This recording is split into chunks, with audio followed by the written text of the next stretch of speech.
Comics Plus, what is going on? My name is Akasan. Hope you're doing well. Hope you're doing swell. Grabbing a microphone right here just so you can hear my voice. Hey, something happened here that has hit the Twitter world a few days ago. Kiss Anime, I believe it's what it's called. Kiss Anime is dead. Deader than dead. Dead. Gone, buried.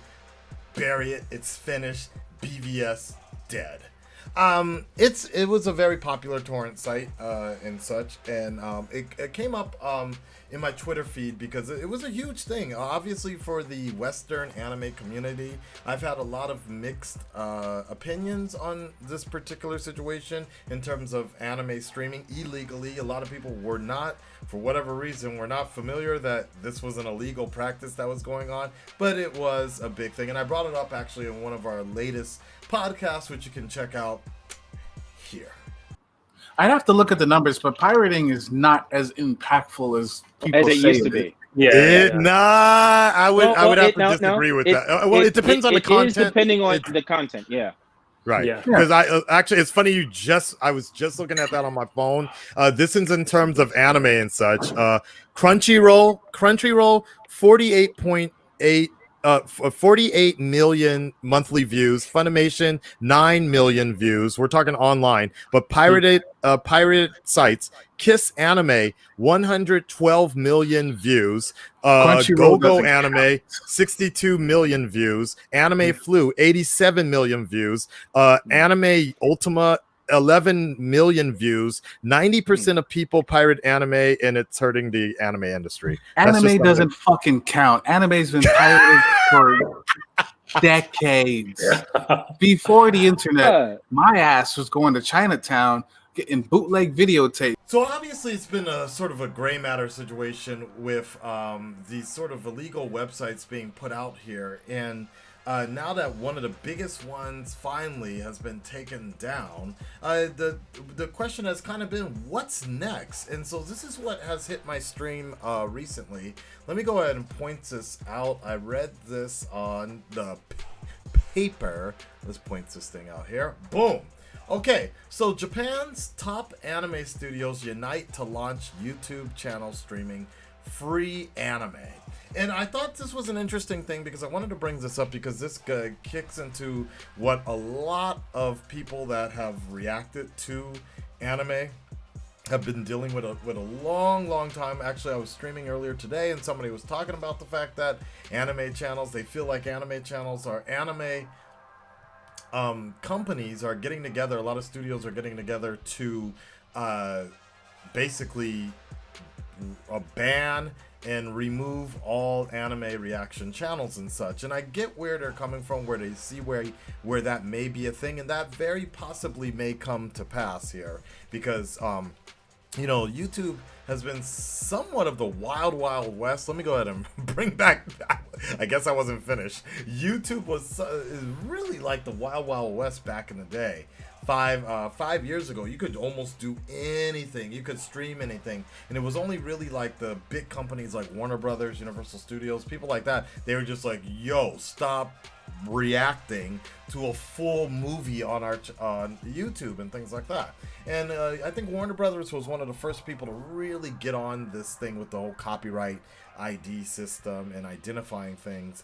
And then what I've noticed is even back then, even before movie studios were getting on it, some anime studios were just huge on that. They were just not letting that happen. And it was really weird. We had a huge, if you might remember, I mentioned it on Twitter, there was a huge Reactor Summit about a month ago or something where the biggest of the big kind of got together that consecutively do shows. And we actually talked about copyright laws and what we can kind of do to try to work with some of these studios. Because obviously this isn't going to stop. A lot of people are going to continue to keep doing this, and even like copyright strikes, copyright blocks is not going to stop a lot of people from doing this. Obviously, they should not be showing a full 24 to 30 minute episode of full reaction, so to speak, illegally, literally illegally putting it on the screen. I mean, I don't know how much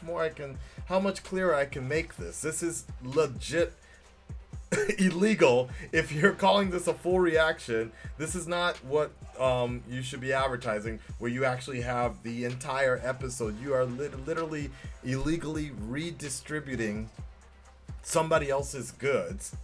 Just because you put commentary over it doesn't change the entire content of the show and makes it legal for you to stream or showcase those videos. So I mean, I don't know how much clearer I can make that is an illegal service that you are providing. And so, Kiss Anime was one of those big ones that I was seeing some channels literally using that as a way to and then later cut it and edit it and things like that. No. But what I was gonna say is, as you guys know, if you've been around with the channel for long enough, you've known that I've just all but eliminated almost every sort of anime on my particular channel, just because every time I've tried, the biggest of the big, the anime Attack on Titan, My Hero Academia, almost The Promised Neverland was always gonna get burned. But every time I've tried, but even putting only about 3 minutes of content, Avatar, even 30 seconds of content, it gets taken away. Even reversing it, I've tried so many different ways, and it just gets targeted. Maybe because of where I live, I don't know. I've literally had to go down to certain offices and be like, yo, what the fuck are you doing? Anyways, my point is that anime has always been sort of a strict situation and what's going on here, and I've always kind of wondered why.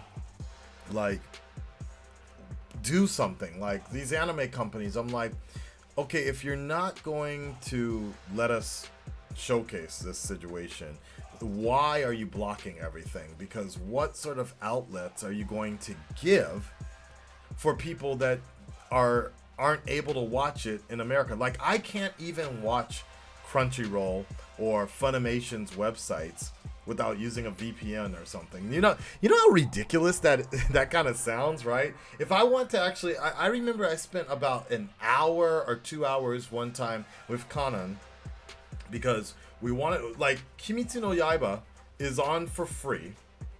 It's on Netflix. I have a Netflix package and everything, and I can watch it, but there wouldn't be any subtitles. And obviously, when I'm trying to work that towards for you guys, there's no way to do that. So I spent about an hour trying to use a VPN, signed up for all this Crunchyroll, all these different things in America, just so I could get the subtitles available for you guys.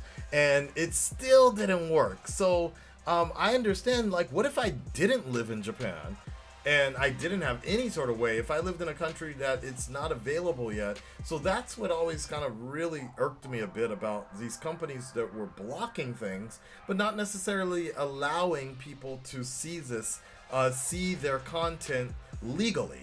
I remember it took me forever. I literally had to illegally download one of the Dragon Ball movies because I tried to buy it legally off a PlayStation Network. They let me buy it, but then the English version didn't come through. I wanted to watch it in English with the English dub, because for Dragon Ball I prefer dub before sub on this one. But PlayStation Network, they let me buy it, but then when it came the time to actually watch it, I could not watch it here in Japan.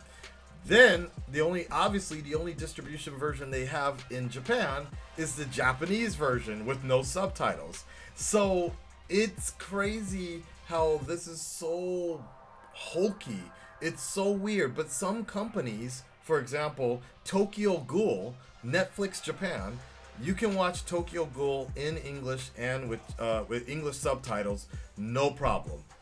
But there's still a billion other titles on there. The description is in English. This is the part that always annoys me, is the description is English on Netflix Japan, right? And you're like, oh man, this sounds really cool, like a cool show. Hey, let me check it out. No English subtitles, but the description was in English.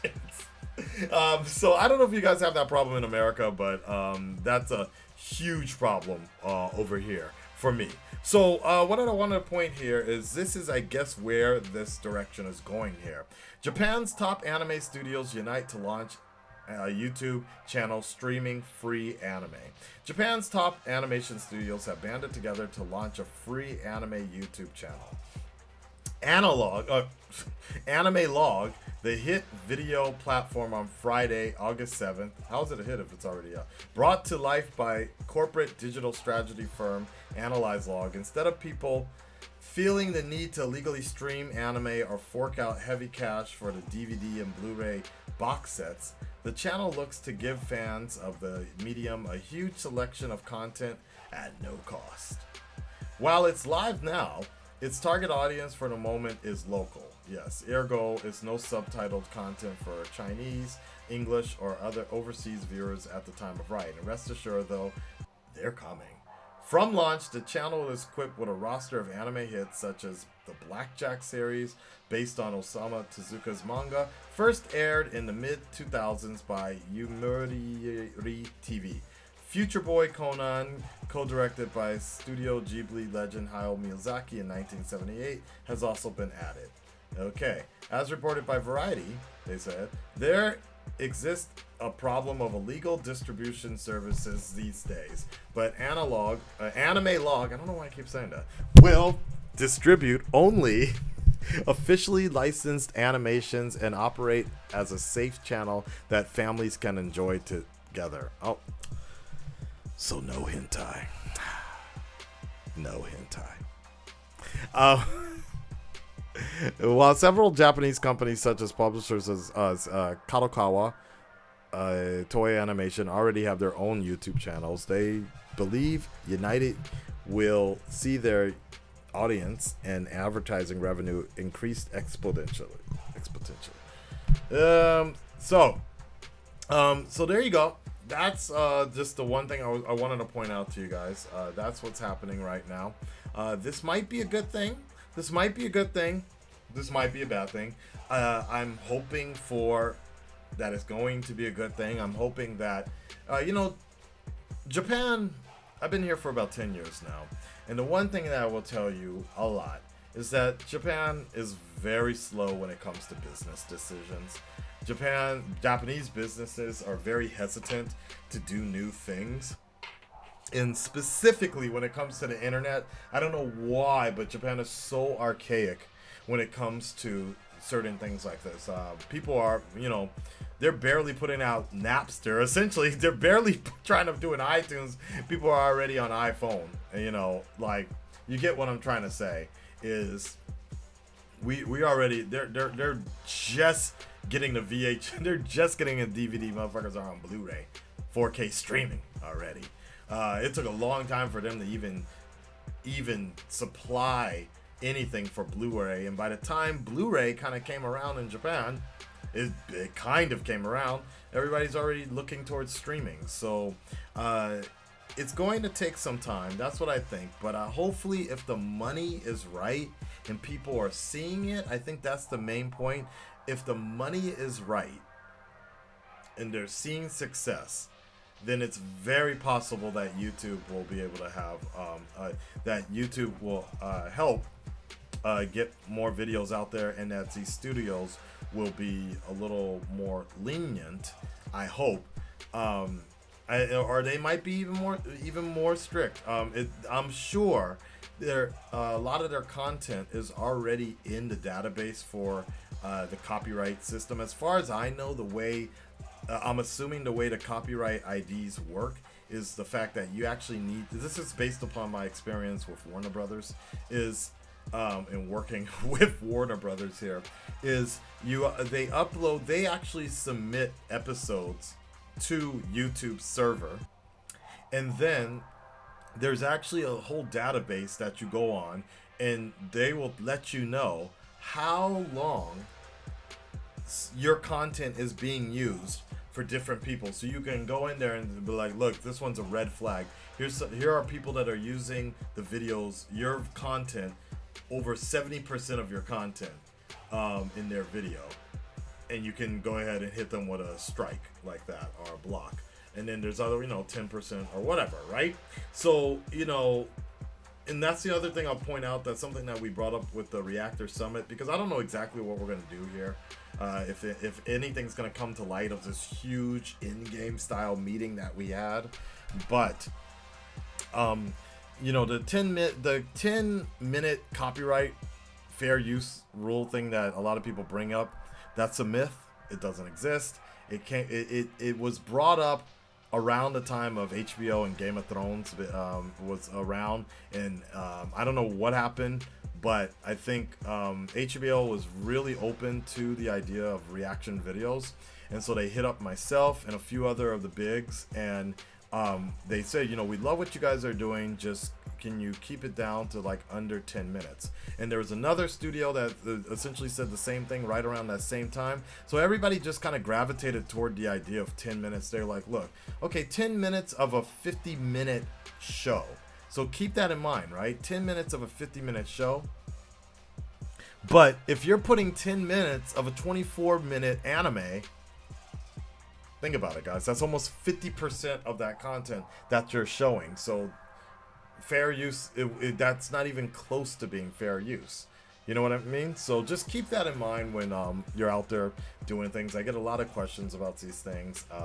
And so now you know that there's more coming out, and hopefully this will make things a little bit easier for everybody. I still don't think doing anime reactions are going to be any easier, but I definitely recommend people practice different results, and it's not going to work for every channel. This is just my advice that I'm giving you, kind of footnotes from the Reactor Summit that we had. I don't think we'll be streaming that meeting at all, or hosting that meeting, because we were talking about a lot of confidential information apparently, so there was no way to really edit it cleanly. So that's I guess that's it. That's all I can really talk about. I hope that sort of helped. It gives you a heads up. Red Nation, stand up, speak up. Let me know, are you guys excited about this? I hope it works well, but being as I know how things work in Japan, there's probably going to be a lot of bureaucracy and a lot of slow red tape. So it may not be great in the beginning, but hopefully in the near future, we'll start to see a better distribution rate in the meantime. I personally would prefer just more and more videos to come out, more and more animes to come out without dub, and sub, and just when the dub wants to come out, if Funimation wants to put that on their website, they go do that. But I would love to have more subtitled animes available at the same time it launches out here in Japan. It would just make things a lot easier. Stay tuned, by the way, stay tuned to all the Patreon stuff that I'm doing on my Patreon in terms of anime. You guys recommended High School God, I believe, and we're gonna wrap up. We already finished Promised Neverland a while back. We got Vinland Saga, we got Dr. Stone, we got a lot of stuff. You may not have mentioned noticed it, but about a year ago we added so much anime to the Patreon site, and you can get all of that right now. So just check it out below, and we'll talk to you very, very soon, okay? Shinzo Sasuke-yo!